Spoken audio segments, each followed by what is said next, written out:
Hi everyone, my name is Eric Schurter and I'm the product manager for the editor group here at GitLab, and I'm excited to share with you what we have in store for the 14.8 milestone.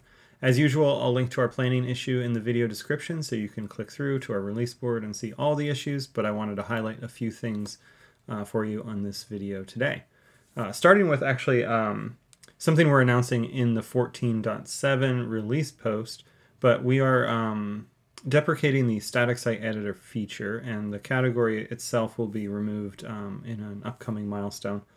But I wanted to share a little bit about why and what we're doing in the next couple milestones to sort of replace it. So the static site editor was started a couple years ago as a category meant to encourage collaboration on Markdown content within GitLab by creating a much more visual and rich editing experience. So you can see that in action here on our handbook. You can click open in static site editor, and we've got a WYSIWYG Markdown editor, and you can switch between the raw source and the WYSIWYG sections, and you can make edits inline, right? So this was a very valuable tool, but it had some limitations, so we started investigating a new editing component, a new editor, a WYSIWYG editor for the static site editor.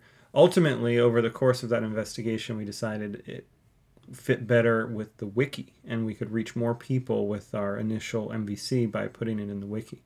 But we have a very similar experience, and as it's matured, we've got a very viable WYSIWYG Markdown editor that actually has some more features than the static site editor ever had itself. As we looked to the future, what we have figured out, though, is that because we've created such an extensible and flexible WYSIWYG Markdown editing component, the investment to have a separate feature for editing Markdown content on a static site wasn't the right place to focus. Instead, what we want to do is bring this Markdown editing experience across GitLab, regardless of what type of project you're working on. So you don't have to have a middleman static site generator as your core project. In 14.8, we're going to begin investigation on the technical implementation of the content editor, which is our new WYSIWYG Markdown experience, as another option for editing arbitrary Markdown files in your repository. So any project you have, whether it's a README doc or a Markdown file within a static site, could be opened up and edited just like this wiki page in the Markdown WYSIWYG environment, where you can toggle between the source and the more rich text editing. So we think that with this approach, we will solve about 90% of the same problems that the static site editor was solving, but for a much wider audience. And we're very excited about that work.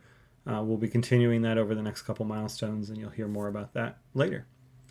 On the topic of the content editor, another thing I wanted to highlight was we're always focused on performance and reliability. One of the things we've got to figure out is making the content editor load a little faster when the page is first loaded.